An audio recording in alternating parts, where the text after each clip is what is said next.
Okay, I wanted to show how I work with the Eileen Hull wrapped journal die as a rule, and how I attach the magnets to the cover before I begin making a little book out of it. And you'll notice that the die cut doesn't go all the way to the end because I work mostly with 12 by 12 chipboard. This is the 30-point chipboard, and that just keeps me from having to do a lot of excess layering, and it's what I happen to have in the 12 by 12. So I cut a piece to 5.5 inches by 12 inches long, and then I line it up right where the cut line is, so I know that I'm not going to get an off cut on this end, and then whatever my length is, this is the part that's going to be the wrap. So I probably lose about an inch, and that's fine with me. I have no problem with that. I like the fact of using the die because it cuts everything else, and it marks where the spines are. Now, the only other thing I do differently, depending on the book that I'm making from it, is I actually move the wrapped-in spine over 1/4 of an inch. And what that does is it makes my front cover and my back cover the exact same size. Then the remainder becomes the end spine and the wrap across the front. And it's just what I do. I mean, it's just the way I work with the die. So I go back in and reinforce the score lines that the die creates, except on this end I move it over, so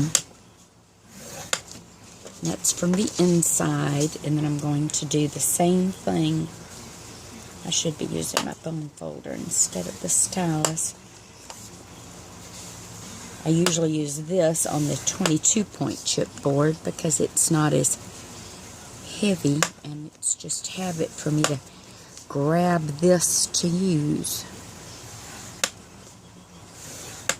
And because I'm using the chipboard, it doesn't cut into all of the spine score sections. So I'm able to cover all of this up when I layer on the patterned paper, because that's how I tend to use this die for making the little books that I do. So then I fold all of the sections and burnish them well.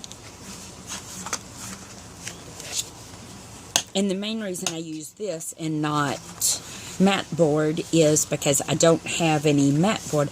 I think I have a couple more scrap pieces here, but they're where I can't get to them right now.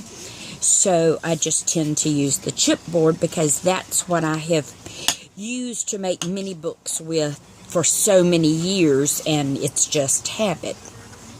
So this is now what my wrapped front will look like, and now my front and back sections are the exact same size. The back isn't offset like the die actually does, and that's just a personal thing for me. You can keep it, just like you want to with the die.